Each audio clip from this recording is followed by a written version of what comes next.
Olá, muito boa noite a todos. Bem-vindos à Prosa de Palhaço. Toda terça e quinta a gente tem uma conversa, às vezes tem conversas em dias esporádicos. Enfim, eu trabalho com a agenda do artista e. Ó, a Gabi! E aí, Gabi? Boa noite. Tudo bem aí? Tá frio em São Paulo? Tá como? Aqui em Limeira tá um friozinho. E hoje eu vou falar com o queridaço Raul Figueiredo. Daqui a pouco ele entra aqui na live. Para quem não me conhece, meu nome é Tiago Abadi, eu sou coordenador artístico dos Cirurgiões da Alegria e também sou facilitador da Ducovox, que é um curso de comunicação que tem aqui tem em São Paulo, e também faço a sétima C. A Roberta Causa está aí também. Boa noite, querida. Guilherme, Rodrigo. Estou esperando o Raulzito entrar aí, aí já chamo ele, tá bom? Então, toda terça e quinta, às 8h30, eu estou procurando fazer, só para deixar todo mundo. A próxima é dia 4, 8h30 também. E. Ah, ela até entrou aí. A próxima é dia 4 com a Soraya Said, às 8h30. Se Nossa Senhora da Boa Conexão ajudar. Pois é, Roberta tá aí, Gabi. Deixa eu ver aqui como estamos. Eu vi que o Raul entrou ali, peraí.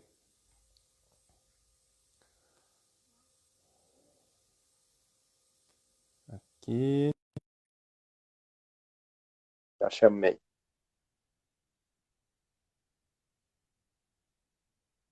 Ajuda a compartilhar aí, vai chamando a galera.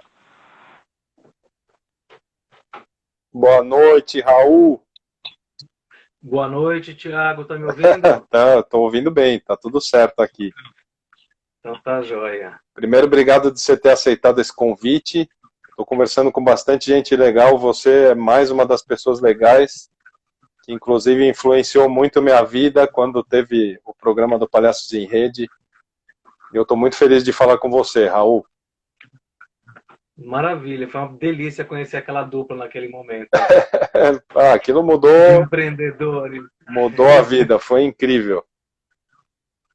Maravilha. Bom, tem bastante gente aqui. Quem quiser fazer pergunta para o Raul, encaminha. Eu tô com muito medo de mexer no Instagram. O meu, as últimas vezes, deu pau, então eu vou olhando os comentários aqui. Se você tiver alguma pergunta aí no decorrer, vai mandando. Nem sempre eu consigo fazer todas, mas eu procuro, procuro dar uma atenção, tá bom? Raul, eu queria já iniciar o bate-papo, você explicando pra gente como é que você foi entrar em contato com a linguagem do palhaço. Você já era uma pessoa da arte ou não? Você veio de outro lugar? Caramba, Thiago, na verdade eu vim da música, né? De uma certa forma, que tem um quê matemático na música, né? A música ela tem a partitura, tem as cifras, tem toda a parte melódica, mas tem uma parte que tem ritmo, tem silêncio, tem melodia, tem harmonia. Tem mínima, semínima, semibreve, nota longa, nota curta, né? Aí você divide o tempo das notas.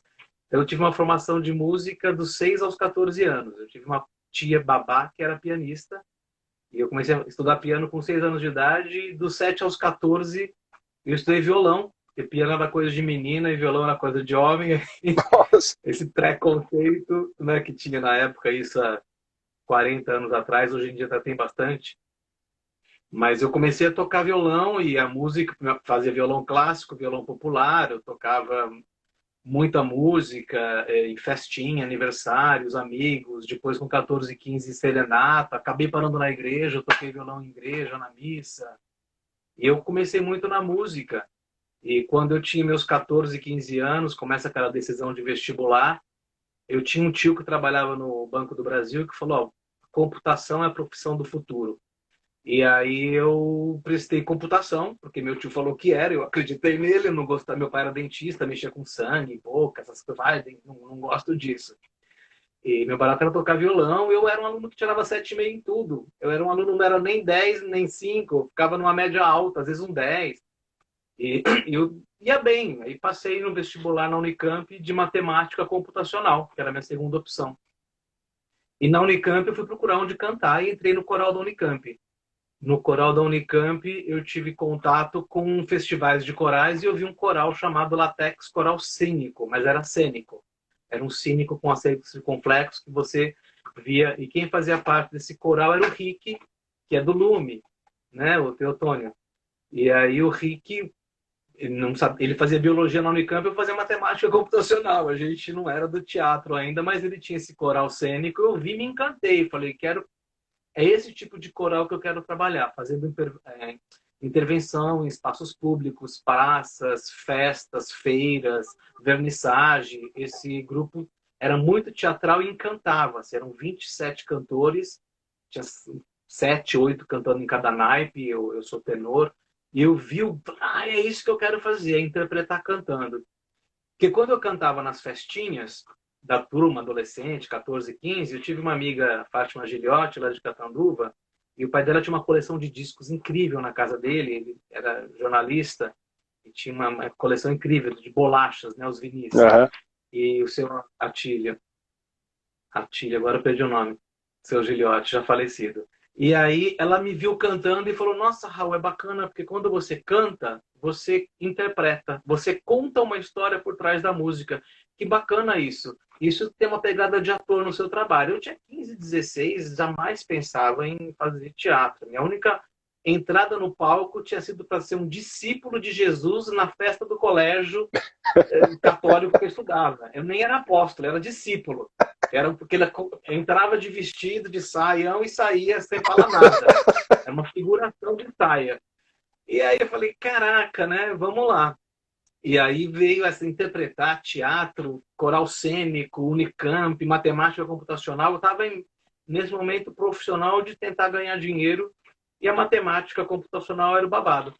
Nesse mesmo tempo que eu entrei no Unicamp, em 85 abri o curso de artes cênicas. E essa minha amiga Fátima falou, meu primo quer fazer teatro, vai dar uma olhada no departamento de teatro para ver se tem... que está abrindo curso de teatro lá. E eu passei no departamento de artes cênicas, que estava começando junto com a dança, não tinha nada ainda, não tinha uma estrutura, era um barracão, umas tapadeiras, assim, onde era uma sala de aula, estava muito no início. E aí eu entrei e vi que estava tendo um curso de teatro para alunos da Unicamp, que não eram especialistas em artes cênicas nem nada, era um curso aberto. E eram 3 montagens. E uma das montagens chamava 3 peças em um ato. E uma das peças chamava-se A Farsa do Advogado Patelã. E era uma versão da farsa feita com máscara. E as máscaras da comédia dell'arte. E eu fazia matemática, fui lá ver o que era, vi esse curso, me inscrevi, passei, me encantei com o teatro. Eu tranquei o curso de matemática no segundo semestre para fazer a montagem, porque não estava rolando o curso de matemática para mim. Estava indo muito mal, falei, não é isso que eu quero, mas eu não sei o que eu quero. E o teatro me trouxe de novo a música, tá em cena, tudo mais. E eu fiz a montagem, participei dessa montagem. Na montagem eu fazia um personagem que era o Arlequino, e foi meu primeiro contato com essa ancestralidade do palhaço, que era o Arlequino. E quando terminou a montagem, eu tinha 3 professores nessa montagem, que era o Reinaldo Santiago, que era quem dirigia, o Vanderlei Martins, que era professor de música, e o Luiz Otávio Burnier, fundador do Lume, que dava aula de... a parte corporal era ele quem trabalhava. Eu fiz uma peça junto com ele, curtinha também, sobre o teatro no. Então a gente usou aquelas máscaras, vimos uns festivais de kabuki e de teatro no que o SESI tinha trazido um grupo, a gente veio para São Paulo para poder assistir, eu estava lá em Campinas, e eu me encantei com a máscara, a música, teatro medieval, farsa, comédia dell'arte, máscara. Falei, comichão, cosquinha. Quando terminou a montagem, fui pegar o certificado de conclusão do curso no departamento da Unicamp. E o Burnier me encontrou na saída e falou, e aí, já fez inscrição para o vestibular? Falei, vestibular? Mas você não vai prestar artes cênicas para entrar na segunda turma? Eu falei, como assim? Não, você já está dentro do curso. A gente viu que você tem uma veia aí artística forte. Você só não passa se você zerar na química, matemática, essa parte mais, né? Eu falei, não, essa parte eu dou conta porque eu acabei de entrar, já estava na faculdade, né? E aí prestei vestibular, eu fui muito bem nessas partes de química, física, biologia que eu dava conta. Meus amigos de teatro tiraram tudo 2, meio, 5, eu tirei 4, 6, 7. E aí eu passei em segundo lugar em artes cênicas, porque eu tinha, além da literatura, português, né? Eu tinha um pouco da matemática, que todo mundo foi lá embaixo, 0,2, 0,2. E eu tirei meus 5, 6, eu me garanti. Na verdade, a Então, eu acabei matemática foi só entrando. uma preparação do universo para você chegar bem na onde você tinha que chegar. Então, mas foi fundamental, viu, Thiago? Porque depois eu comecei a trabalhar com teatro e com produção e teatro caseiro. A gente tem que fazer, saber administrar o pouco dinheiro que rende o teatro. Então, geralmente, eu era o produtor, quem cuidava do dinheiro das companhias. Raul, você investe aqui, se aplica lá e tudo mais. E nessa brincadeira toda, eu, quando fazia matemática, prestei concurso para o Banespa. E eu passei no concurso. No final do primeiro ano de faculdade, me chamaram. Demorava para chamar, né, o concurso. E aí me chamaram para trabalhar no final do primeiro ano de faculdade, de artes cênicas. Eu falei, caraca, e aí era uma briga, porque a faculdade batia horário com o banco, tive que fazer um monte de negociação, chegar atrasado, chegar mais cedo. A faculdade começava o banco ia até as 2, aí eu perdi a primeira aula. Foi uma negociação, mas eu entrei na artes cênicas e fiquei no Banespa até vir morar em São Paulo, praticamente em 95. E foi no curso de artes cênicas, que eu já tinha brincado um pouco com as máscaras, né, da comédia dell'arte, que eu tive o contato com o circo, por meio do Monteiro Júnior, que era o professor de circo, que era um artista cearense, que tinha sido contratado para trabalhar a disciplina de circo com a gente. Então a gente tinha arame, malabares, pirofagia, monociclo. A gente fazia um pouco de acrobacia. E aí o Monteiro trouxe os irmãos Fratelli para trabalhar com a gente, o André e o Kiko Caldas, vieram dar uma oficina para a gente. Então foi muito bacana. E eu tive ao mesmo tempo com a Beth Lopes, que tinha estudado na escola do Lecoq. Ela dava um curso que chamava Viagem das Máscaras. Então eram 4 meses de curso, cada mês ela trabalhava um módulo. Então ela trabalhou máscara neutra, máscara expressiva, meia máscara, que a gente trabalhava comédia dell'arte, e clown. Não era palhaço, era clown. Né? Aí, que diabo é isso? E aí o clown era o palhaço. Né? Era só uma tradução. Só que aí eu tinha aula de circo onde eu fazia palhaço. Eu tinha aula de máscara onde eu fazia o clown. E aí você ligava nesse clown e palhaço. Que era muito engraçado. Isso depois foi se desfazendo um pouco, né? Ainda existe essa mítica do clown, né? Que é o clown europeu, que tem a tradição europeia, e o palhaço circense, que é de circo, que é mais de rua, de picadeiro, né? Que é mais espalhafatoso, que é o palhaço brasileiro, que a gente tem um pouco na nossa essência. Que dialoga bastante com o Arlequino, aquele palhaço de feira, né? Que tem um linguajar um pouco menos, né? Vai mais para a linha do Augusto, e às vezes o clown vai mais para a linha do excêntrico, do que a gente chama de branco, e essas nomenclaturas todas estão se revendo agora por conta desse novo letramento que a gente tem com a questão desse momento que a gente vive, né? Uhum. A questão dos negros, o empoderamento, como você falou, das mulheres, aí tem palhaço, tem palhaça, mas é palhaço, o arquétipo tem feminino, masculino, não tem, aí tem um monte de discussão no meio, e agora tem palhaço trans também, e aí o trans não é um, é outro, é os dois, então a gente está num momento novo para quem estuda palhaçaria, de investigar um monte de correntes aí. Mas a minha formação de palhaçaria, de palhaço, se deu nessas duas vertentes. Um estudo aprofundado na máscara, né, baseado no ensinamento do Lecoq, que a Beth tinha vivido, tinha tido aula com ele lá na Europa, e ela trouxe o curso para a gente. E eu tive um azar e uma sorte, porque por conta do banco, eu perdia 1 hora de aula por dia. E aí eu reprovei em falta em algumas disciplinas, que eram as primeiras aulas. Uhum. E a Unicamp fez uma greve, e a gente ficou 4 meses em greve. E essa greve pegou um semestre inteiro. E aí eu, com a Unicamp parada, a gente perdeu o primeiro ano, o que seria o terceiro semestre, o começo do segundo ano, que eu tinha tomado pau num monte de disciplina. E aí, quando a faculdade voltou, eu consegui fazer as disciplinas que eu não tinha feito, porque eram disciplinas que só ofereciam no semestre ímpar, não eram no semestre par, uma bagunça assim.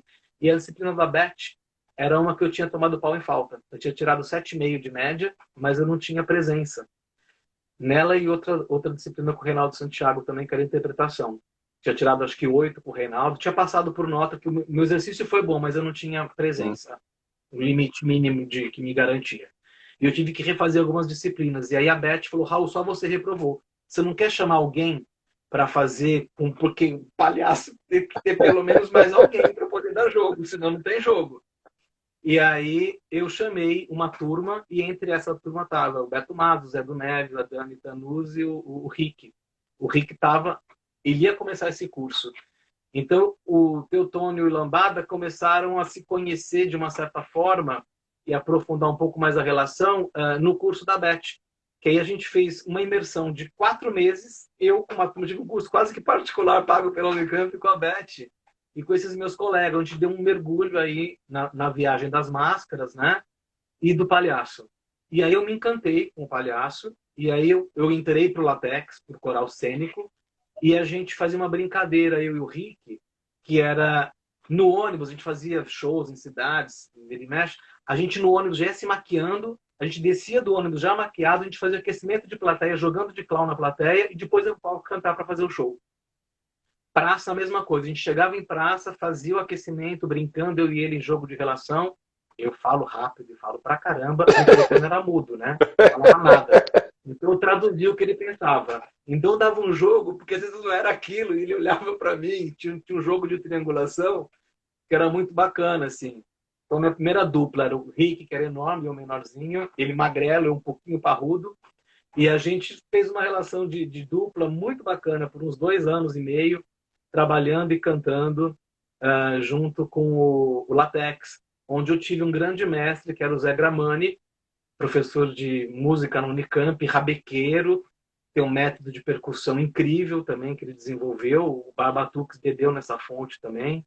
Eu tive o prazer de conhecer, né, o pessoal, o Fernando Barba, a Lu Horta, que também fazia parte dos corais, e nesse comecinho deles ali, levei inclusive eles para da formação depois para mim, já quando eu entrei na Doutores da Alegria depois, foi esse trabalho que eu estou lá há 25 anos agora, seguindo na palhaçaria. Mas a minha viagem foi essa, eu me encantei com a máscara, o Rick foi uma parceria muito gostosa naquele momento, eu me formei na Unicamp, consegui mudar o horário da faculdade, a gente nesse momento de greve, a gente conseguiu mudar para as 2 às 6 a faculdade, eu saía do banco 15 para as 2, sem almoço, para poder, nos 15 minutos, com o meu fusquinha, chegar na faculdade.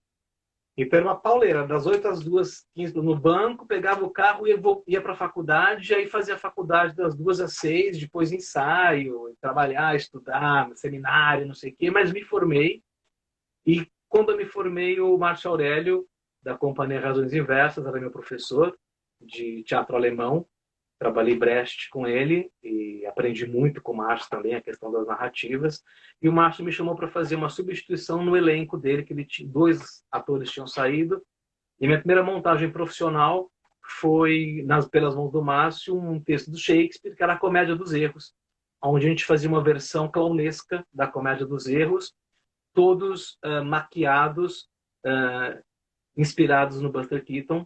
Né? Então era um trabalho que já tinha palhaçaria por trás, uma pesquisa em cima dessa linguagem. Então estreiei profissionalmente de palhaço, sem o nariz, mas com a maquiagem, né? Como o Buster Keaton utilizava, o nariz, os olhos, a boca muito bem traçada, com o figurino Jacualoco que a gente tinha, usando o vermelho, o preto e o branco, que são essas cores tradicionais que a gente fala bastante na palhaçaria. Então foi muito bacana, assim. E minha vinda para São Paulo foi fazendo comédia, foi vindo como um palhaço. Ô, Raul, eu fiquei um tempo nessa época que você comentou de que você começou a estudar as máscaras e tudo mais, teve algum personagem da comédia dell'arte que você se dedicou mais ou não? Você experimentou todos ou enfim, quando de quem? O Dottore e o Dottore. Né, que ele fala e fala e fala e vai puxando uma palavra na outra, a questão da lógica do pensamento, da retórica que ele tem, né? Ele se enrola, enrola, enrola. Onde é que eu estava falando? Eu tenho muito isso, eu vou ligando uma coisa na outra, se deixar eu fico falando sozinho. Né? Essa coisa de pensamento muito rápido que o palhaço dá pra gente, nessa prontidão que acho que de estar o tempo inteiro ligado, conectado, puxando o fio, poder tecer e contar uma história. Né? Puxa linhas, as linhas do pensamento que vão para... Então, isso me veio muito do Dottore. E o Arlequino foi muito forte para mim. Eu lembro que no curso com a Beth Lopes me apresentou a máscara do Arlequino. A gente tinha um espelho, você olhava para o espelho, respirava, achava as linhas do corpo, pá, e aí fechava a cortina, ela põe uma música e a gente trabalhava. E a Beth, ela tinha um lado meio bruxo, assim, de usar incenso, e ela ritualizava muito essas máscaras. E eu vesti a máscara do Arlequino e entrei em catarse com a máscara. Eu não lembro, tive um apagão. Quando eu acordei, eu estava no canto da sala comendo uma casca de uma banana, porque era o exercício da fome. E aí nossa, o pessoal ficou um pouco assustado, porque eu entrei fundo e fui embora. Né? Me joguei nas mãos e confiei na condução dela. E eu falei, caraca, foi um exercício muito bacana, foi muito divertido. Isso tinha acontecido com a Beth também, quando ela foi lá no Lecoq, ela falou que roubou uma máscara, colocou e saiu para a cidade, ela foi encontrada um dia depois com a máscara colada, era de couro e tinha uma cola, e ela tinha uma mancha assim na testa, que quando ela arrancou a máscara, descolou a pele da testa dela um pouquinho e ficou rombo aqui. O professor não pode levar para casa, não veste a máscara, porque, né, o bicho vem. Cuidado quando você chama.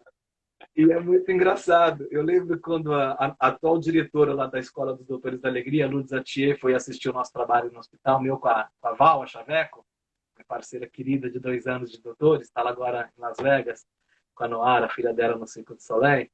E a Lourdes foi assistir e a gente estava conversando com ela, fazendo a maquiagem, frente ao espelho, pá. Aí, fui, peguei o nariz, pus e comecei a falar com a voz do Lambada. Ela falou assim, nossa, incorporou. E ela me contou, ela falou assim, nossa, de repente o Raul virou uma entidade. E eu falei, mas é um pouco isso, né? Vai, Raul, como é que é a voz do Lambada? Eu não sei, acho como é que é a voz do meu palhaço. Agora, se você pedir, eu não sei como é que o Lambada fala. Mas quando eu visto a máscara, visto a segunda pele, a roupa dele, é meio que uma entidade que toma a gente. O raciocínio é outro.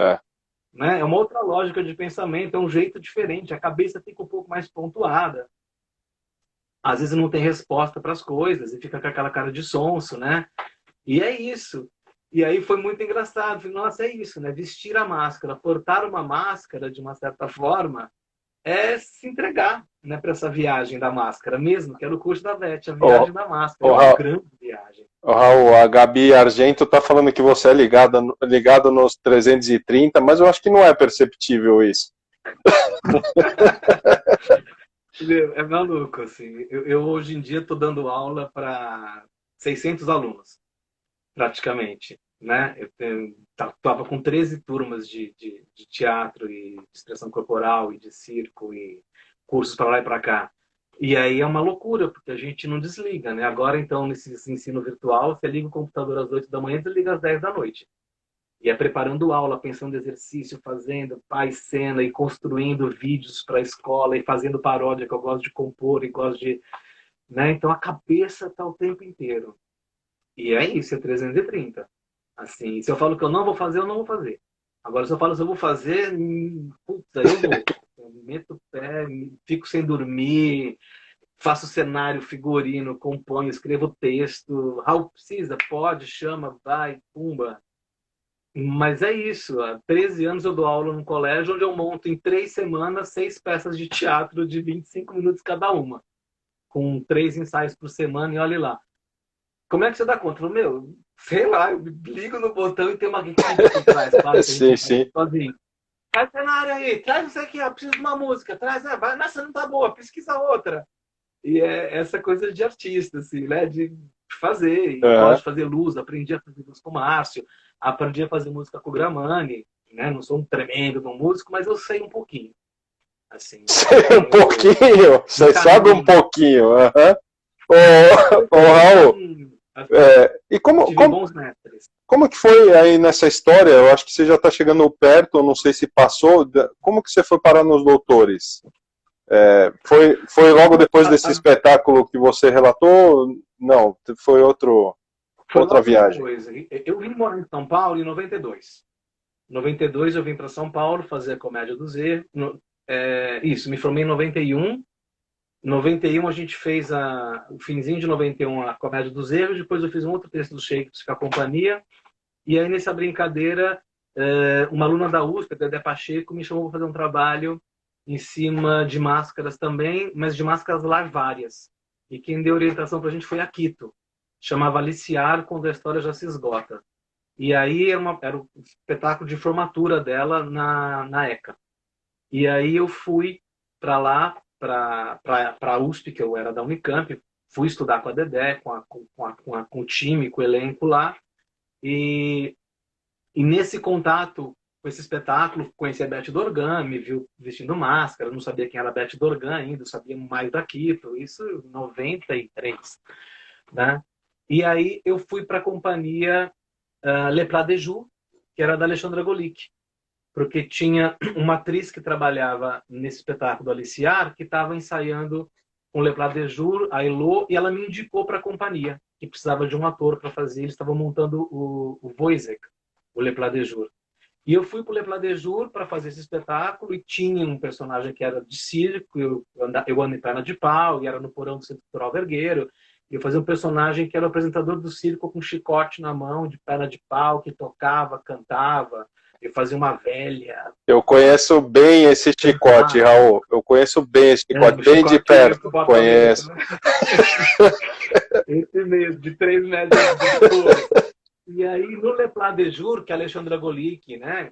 Depois do Le Plat de Jour se sacralizou aí com esse grande grupo de teatro infantil. A Alexandra e a Carla Candiotto fizeram história e fazem história, né? No teatro infantil, a Carla ganhando prêmio atrás de prêmio também, de diretora agora, casada com o Rodrigo Mateus, que também é um grande artista de circo. E aí, no Le Plat de Jour, eu conheci a Alexandra Golic. Isso já era 95.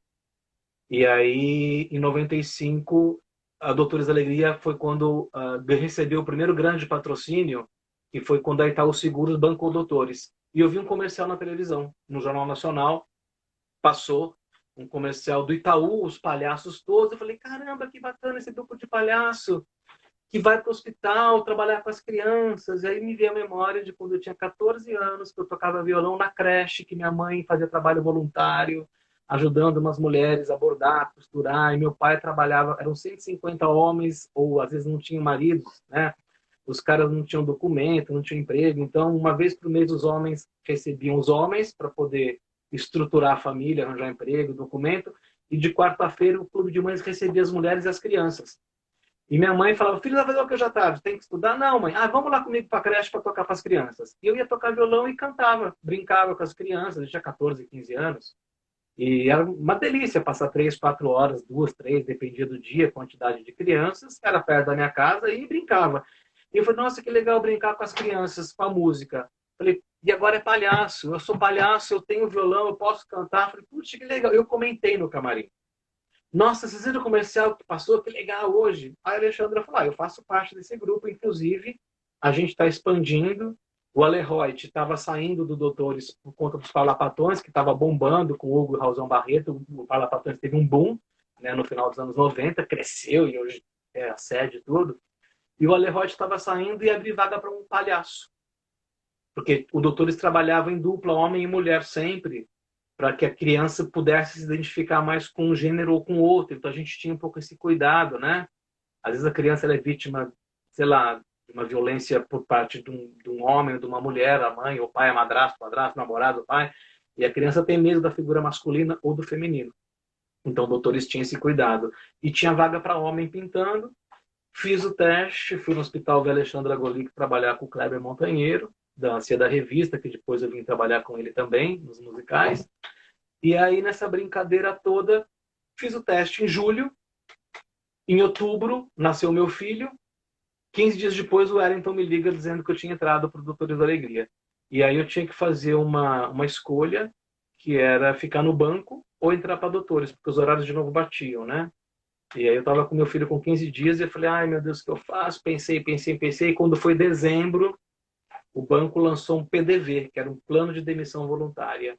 E aí eu mandei o banco às favas, recebi uma grana que me mantinha por uns 6 meses e falei, seja o que for, será. E eu ia pedir demissão do banco e eu tinha minha esposa na época que trabalhava ainda no banco também, então a gente ficou com algumas garantias de plano de saúde, porque tinha uma criança com 3 meses de idade. né? E ficar sem plano de saúde nesse país, só depender do SUS, a gente fica é meio complicado, a gente sabe disso. É maravilhoso, mas é difícil. E aí, nessa brincadeira toda, eu abri mão. E aí saí do banco e eu fui para ser ator mesmo. Viver de teatro, da palhaçaria, da música, e eu comecei a procurar trabalho e fazer publicidade, fiz campanha para televisão 14 anos, comercial com umas empresas, não sei o quê, evento, show de 99 até 2008, cantando na noite, de segunda a sábado, de terça a sábado, de quinta a sábado, shows, depois se expandiu, cantando, teatro musical, e foi uma loucura.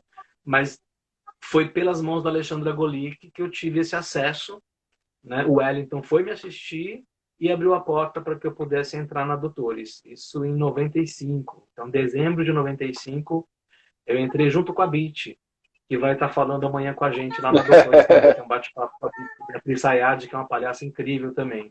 E logo depois entrou a Manela, a Paulinha Musatti, entrou em comecinho de 96. Então foi uma sequência, assim. Saiu a Lê, saíram alguns palhaços, entrou eu, Beat, Paulinha, isso em 95, que era um esquema de entrar diferente. O Wellington via palhaços, né? Assim como a Vera Budi, Thaís Ferrara, o Soraya Said, que fazia o Rapisódia, né? O Quadrimazzi. E o Wellington via esses espetáculos que a Kito orientava, dirigia, a Tiche. E aí, dessa brincadeira toda, os palhaços pipocavam, o Wellington via, esse é legal, e levava para fazer parte da Doutores. Não tinha essa seleção como é feita hoje, currículo, teste, não sei, essa empresa, né? Fazer currículo, foto, teste, não passou, check, Era um pouco mais simples, de uma certa forma, a entrada. Geralmente tinha menos palhaço em São Paulo. Não tinha escola de palhaço, né? Hoje em dia a gente sabe que tem algumas escolas e várias pessoas que dão curso de palhaço e workshop de palhaço. Mas aí nessa brincadeira toda foram 11 anos em hospitais com parceiros incríveis como a Gabi, a do Porto, linda, minha parceira. Nossa, por falar nisso, deixa eu resgatar algo que ela disse aqui. A Raul é uma das pessoas mais íntegras e éticas que conheço. Eu também acho, Gabi. Obrigado. A Raul é um doce de pessoa. O Juscelino também, ele mandou uma pergunta, deixa eu... como o Zapata Lambada... Como o Zapata Lambada aparece no dia a dia e para discernir isso nos mais diversos lugares. Ele está perguntando, acho que porque você comentou lá do teatro, né, de que você estava brincando e de repente começou a fazer a voz. Como o Zapata Lambada aparece, ele tá junto o tempo inteiro, né? Eu vejo uma criança, o Lapata não pode ver criança e cachorro. Assim, o Zapata vê criança, vê cachorro, esse lado da gente, né, do brincar, porque para mim o palhaço é o cara que joga, é o cara que brinca, é o cara que se desarma para o encontro. Se abre. Esse cara que não tem medo do voo sem asas, né? Eu acho que ser palhaço é isso, a gente se arriscar, abrir a porta, parar, olhar e falar, ok, tô pronto, e você? Vamos brincar? Se falar não, ok, que pena que não foi dessa vez. E aí, cai fora, né? Tem um outro dia, e um outro dia, e a estrada é aquela, né? O Chaplin indo embora sozinho na estrada. É uma estrada tempinho pra gente percorrer. Quando perguntam quanto tempo leva para formar um palhaço? Eu falo, a vida inteira, né? Porque envelhece e envelhece junto. Tem coisas que eu fazia como palhaço que eu não consigo fazer mais, porque o joelho não deixa. Eu tô com o RoboFoot aqui no pé, rompi a panturrilha. A musculatura, não sei se eu vou voltar a andar e como eu vou voltar a andar e como é que vai ser. Mas eu tô aqui me cuidando, fisioterapia, gelo, não sei o quê, porque é o nosso corpo, é a nossa voz, né? Digitação, epicondinite, malabares, violão, violino. É o corpo da gente. Então, lambada, para mim, quando eu entro em sala de aula, primeiro dia de aula, o lambada tá junto comigo. Eu não sei quem são aqueles alunos, eu não sei o que eu vou fazer às vezes, mas eu sei que eu tô com o meu bolso cheio de histórias. O que eu aprendi, né? A música, o violão, as crianças que eu trabalhava quando era criança, as crianças que eu perdi, que foram embora nos hospitais, que se foram, alunos que eu reencontro depois, amigos que vão embora e voltam. Né? A Gabi, imagina, eu tenho uma história muito chique, que quando eu fiz 50 anos, eu queria passar meu aniversário em Paris. Juntei grana e fui para Paris. Aí eu tô lá no Facebook e aparece a Gabriela Raul, você tá aqui em Paris? Eu falei, tô. Ela falou assim, eu também. Você quer vir me assistir aqui no Circo du Soleil? Eu falei, caraca, como assim? Eu falei, eu tô com mais 3 amigos, né? E aí, ela falou assim, são só 4 convites? Tá dentro, ó, dia tal horário. E aí, não sei se pode falar, mas ela falou, a senha do Wi-Fi do circo é essa. Quando você chega lá, você pega a senha no momento. Porque eu não tinha grana para ficar pagando o celular. Gabi, como é que eu falo? Porque eu cheguei, né? O circo estava no meio do mato, no meio do nada. E aí ela me deu a senha do Wi-Fi do circo. E aí eu liguei para ela, Gabi, já cheguei aqui, estamos aqui. Aí ela falou assim, fica lá que quando acabar o espetáculo, o fulano vai te buscar para trazer para o backstage. E foi uma delícia, porque eu não vi a Gabi há muito tempo, né?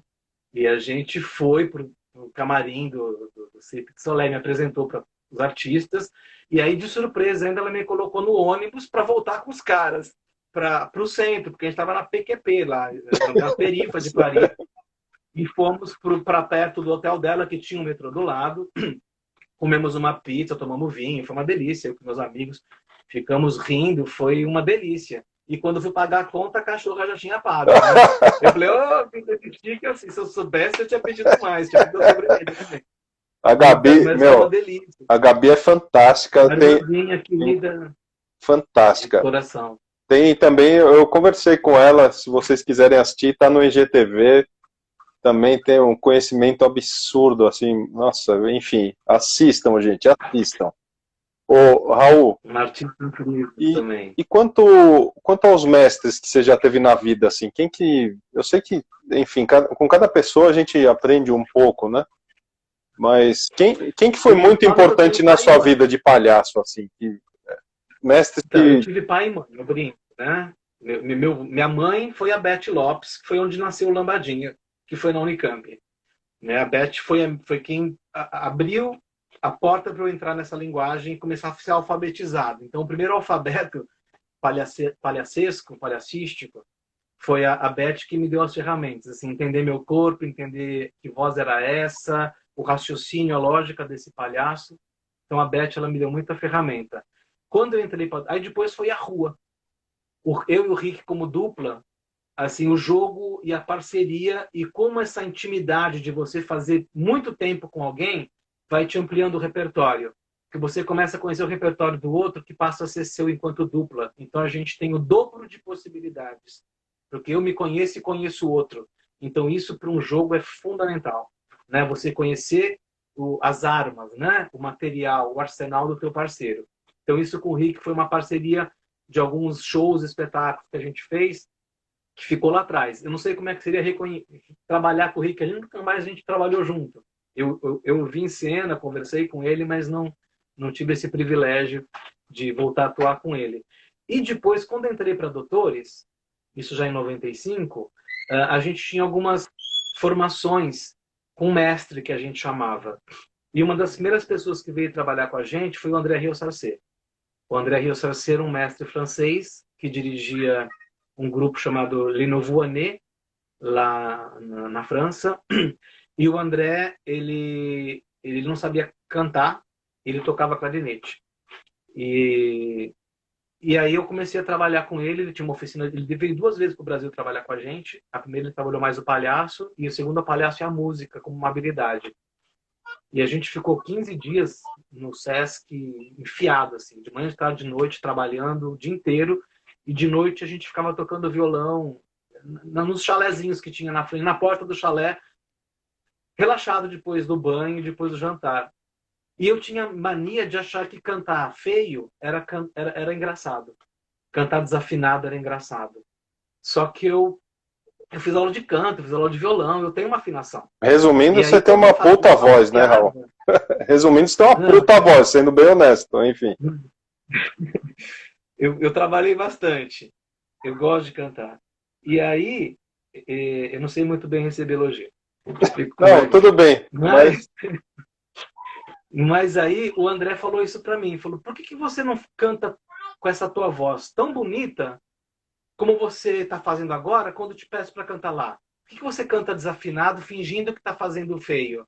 Você não canta feio, você canta bonito. E isso é o teu exploit. Isso é o teu diferencial. Isso é o que você tem que ninguém aqui tem. né? Eu, se eu tivesse a tua voz, eu não ia tocar clarinete. O clarinete é só você assoprar e apertar o botão que a nota sai. Eu não tenho que me esforçar para dar um dó. É só apertar aqui que eu sei que vai sair um dó. Diferente da voz. Né? A voz você tem que achar essa nota, ouvir o instrumento, tem um trabalho de escuta, né? Para cantar junto, cantar em coro. É um trabalho de escuta muito grande. Eu trabalhei muito em coro. Eu cantei muito, né?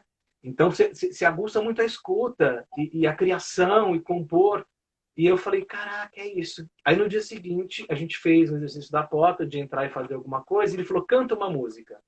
Eu cantei, me emocionei, as pessoas se emocionaram com a minha emoção também, e aí a gente fez um exercício, né? Quando a Beth me deu o nome Lambada, ela perguntou o que eu sabia fazer, né? Me mostra o que sabe fazer. E eu tinha acabado de voltar do Nordeste, tinha descoberto o Beto Barbosa e eu dancei lambada, só que eu danço mal. Eu canto melhor do que eu danço. E quando eu dancei lambada foi um horror, todo mundo riu. E ela falou, ô, seu lambadinha, tá ruim esse negócio. E ficou lambadinha, porque eu não sabia dançar lambada. Então a Beth me batizou com lambada porque eu dançava mal. E no exercício com o André, o Zapata veio num exercício de voz, onde ele pedia pra gente falar o alfabeto. E para cada letra eu tinha que dar uma palavra. A, abacate. B, berinjela. C, bola. Danone. E aí você ia, e aí começou a vir sapato, zapata, pata, ata, tata, pata, pata, e ele falou zapata para mim. E aí ficou zapata lambada, né? O zapata, ele é um pouco mais austero, vai para a linha do excêntrico, da autoridade, e o lambada vai mais para a linha do Augusto, para o grotesco, essa coisa mais menos eclética, né? Menos habilidosa. Então um tem a habilidade do cantar, que está no zapata, e o lambada, essa coisa mais tosca do que não tem.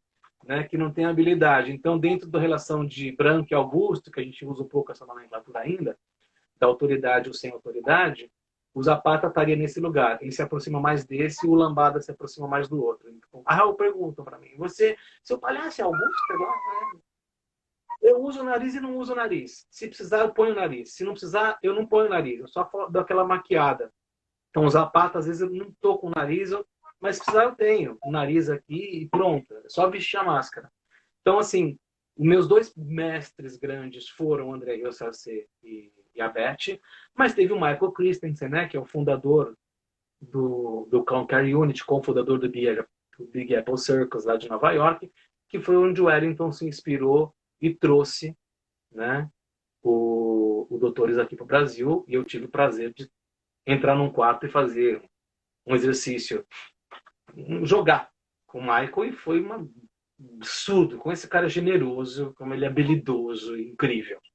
E aí ele fez uma porta com a gente também, e a gente ficava nesse lugar, né? Ele pediu pra gente entrar com o nariz. E aí tinha gente que ele fazia um jogo e deixava a gente com o nariz. E tinha gente que falava assim, tira o nariz. Aí quando eu pedia pra tirar o nariz, era um desespero.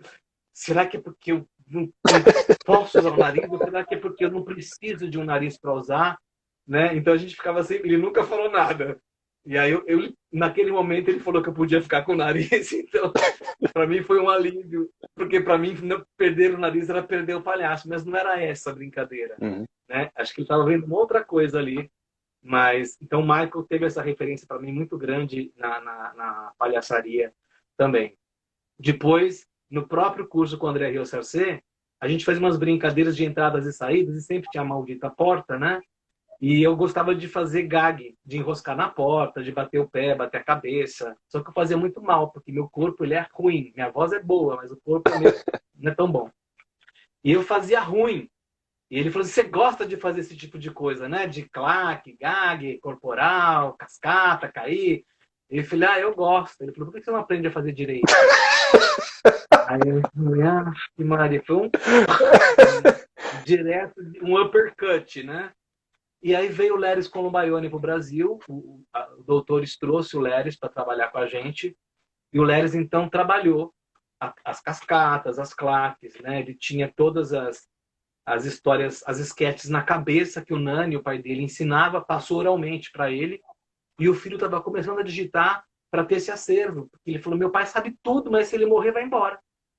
Né? Eu não tenho cabeça para aprender tudo isso. Ele falava, já é um jovem de 20 e poucos, 22 anos, acho que tinha. Então, foi muito. Ele já era dupla do pai, e aí ele tinha todo esse acervo, né, da palhaçaria clássica. que era o que eu tinha na Unicamp com o palhaço, que era as esquetes, as saídas, né? As entradas clownescas, as entradas circenses, tradicionais de circo, que tem toda uma dramaturgia por trás, que é um tremendo de um aprendizado também, né? Analisar e fazer. Então, assim, o Leles me trouxe um pouco dessa artesania, da cascata, do corpo. O André, a música, a voz, o instrumento, como explorar, como algo que diferencia a gente de um outro. O que me diferencia de um outro palhaço? E eu fui para a paródia, que é uma coisa que eu gosto muito. Né? E o Doutores usa a paródia do médico no hospital, que é a figura de autoridade lá dentro. E eu comecei a trabalhar muito em compor e fazer paródia, trabalhar com isso. Os cursos que eu dou lá na Doutores, muitos deles vão usando a música como habilidade, o treino da escuta, né, observação, que repertório que cabe aqui, como é que eu posso tirar a música desses instrumentos, né, dos instrumentos hospitalares. Então foi uma pesquisa muito bacana, até o último espetáculo infantil, o Não Vai Doer, que o Gustavo Kulit dirigiu.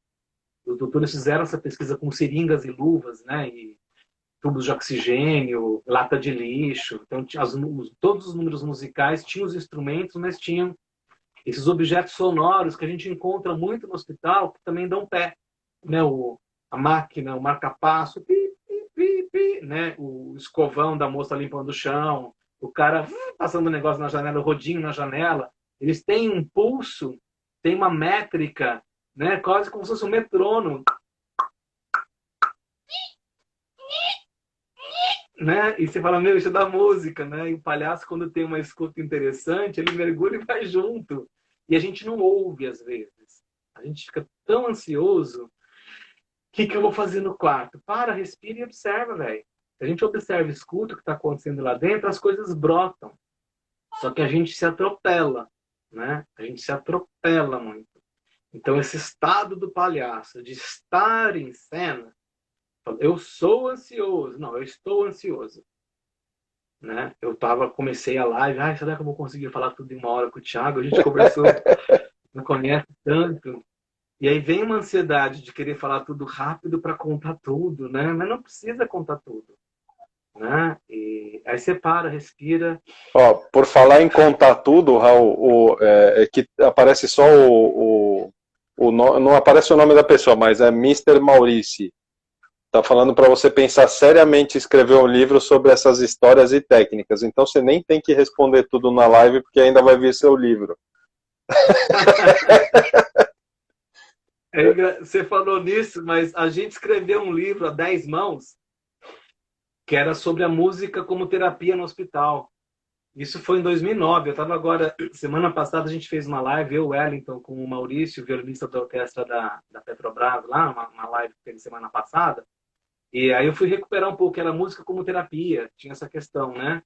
Porque o palhaço, quando está no hospital, ele não pensa em fazer terapia, ele pensa em fazer arte, em levar a arte do palhaço, levar, né, o teatro, levar música, levar poesia, levar vida. Claro que a consequência disso é terapêutico, tanto para quem faz como para quem recebe, mas eu não sou terapeuta. Né? Mas eu sei que o que eu faço é terapêutico. Conversar, acolher, abraçar, sentir, cheirar, estar junto, estar com o outro é terapêutico. Né? É o que a gente sente tanta falta agora em tempos de pandemia, esse contato com o outro, porque a gente não nasceu para viver sozinho. A gente nasceu para viver em sociedade. Né? Se você abandonar uma criança, ela morre, ela precisa da mãe. Né? Alguém que vai alimentá-la. A gente não nasceu, a gente não é onipotente. A gente precisa do outro. Enquanto a gente não entender que o outro faz parte da gente, a gente está ferrado. Eu sou um, o outro são mais de 4 bilhões. Só lá na China tem um monte de outros.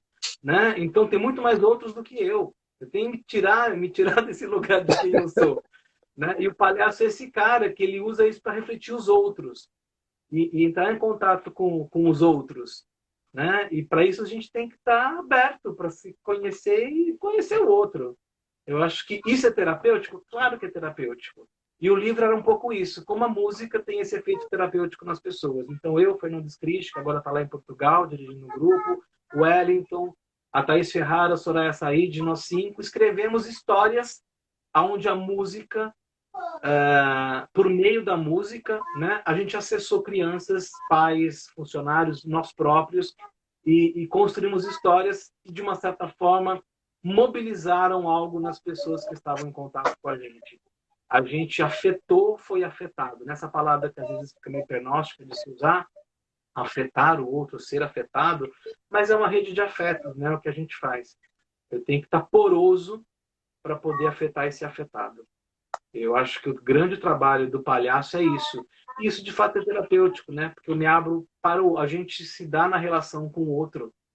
E eu não posso negar o outro, e a história do outro. Que é o que muitas vezes, né? A gente estava falando dos livros, né? O professor ignorante, o mestre ignorante. Porque eu não posso...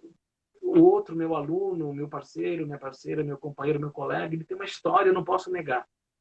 Eu posso não concordar com ela, né? E aí eu vou jogar com isso. Mas eu tenho que entender o outro, né? E me moldar para o outro. Porque mudar ele eu não vou conseguir mudar. Né? Isso é uma coisa que eu acho que é uma sabedoria que eu aprendi. Para mim, faz muito sentido. Né? Quando eu fiz um curso de massagem ayurvédica, eu entendi um pouquinho da medicina ayurvédica. E eles falam muito dos doshas que a gente tem, né? Pita, kapha, vata, ar, terra, fogo, ar, não sei o quê. E eu descobri que eu sou fogo. Eu sou pita. Mas eu também sou kapha. Eu tenho um pouco de água e terra em mim. Eu não tenho vata, eu não tenho ar. Eu não respiro, por isso que eu sou acelerado. Né? E eu preciso respirar. Eu preciso de vata em mim. Eu preciso de ar. Então eu tenho que fazer pausas para meditar de vez em quando, poder respirar e oxigenar meu cérebro, senão eu piro. E aí os 320, né, que é o fogo. Né? Mas o fogo, como a Roberta Calda, minha parceira lá na Escola da Doutores, a gente quando trabalha as matérias, trabalha os elementos, o fogo ele pode ser uma fogueira. O fogo pode ser um incêndio, mas o fogo também pode ser a chama de uma vela, que é muito calma. Ou pode ser a chama de um isqueiro, que tem começo e tem fim. Né? Então, fogo ele pode ser muitas coisas. O fogo. Ô, E eu Raul, sou fogo. Tem hora que eu estou incêndio, eu quero sair queimando, destruindo. Tem hora que eu consigo ficar com aquela chama que só aquece meu coração e ponto. ô, Raul, eu dei uma torturada proposital na Michele Madaloso, ela tá aí na live, e ela falou que você foi muito importante na formação dela, tá me ameaçando falando que você, para eu falar que ela te ama, enfim. E eu também vou falar um pouco da minha formação e falar que você também foi muito importante na minha formação. A gente se conheceu acho que em 2003 ou 2005, não lembro mais direito. Mas 2005, 2006. Mas a formação do Palhaços em Rede foi algo que mudou minha vida. Eu sempre falo que eu trabalho com isso por causa de vocês. E pô, nunca esqueço, quando eu trabalhava com o André na época, você foi visitar a gente no hospital. E, cara, cada conversa pós-trabalho que... Então eu só tenho que te agradecer, eu tô aproveitando esse momento para te agradecer, porque... Eu lembro, Thiago, desculpa te cortar, cara, uma história da mala. Você lembra que você carregava uma mala de 5 quilos? Nunca mais usei, Raul. O Raul Era virou... genial, porque você tem um monte de coisa que você não usava Cara, pra nada. o Raul olhou, eu com aquela calma de Yoga Man que ele tem, ele chegou, falou assim, olha, você esqueceu sua mala lá na recepção. Eu falei, eu? Aí que eu me dei conta que realmente eu esqueci, voltei para pegar a mala, a hora que eu voltei ele falou assim, eu acho que você não precisa dela, né? Aí eu falei, é aí que eu falei, mas por que eu carrego esse troço aqui há anos? E eu não usava, eu só carregava por carregar. Então, isso, você deixou minha mão direita e esquerda, uma delas livre em algum momento. Eu tenho que te agradecer eternamente isso. Eu lembro, foi muito engraçado. Você esqueceu, eu vi que você esqueceu, isso. Eu falei, eu não vou falar pra ele. Eu vou acompanhar ele até o final. A hora que você chegou na salinha pra tirar a maquiagem, eu falei, cadê a sua mala? Nossa, onde é que eu deixei? Não sei o que. Calma, tá lá na recepção, tá guardada. Mas que é isso, a gente tem tudo dentro da gente, as nossas bagagens, as nossas memórias, as nossas histórias, tá tudo com a gente já. Mas a gente precisa acreditar que eu tenho que materializar isso, né? E isso é uma mochila para carregar. Tem horas que eu preciso, né? Para ir pro deserto não vai ter água. Mas no hospital tem água, tem sabão, tem comida, tem gente, né? Então, acho que para cada lugar que a gente vai, a gente tem que se moldar.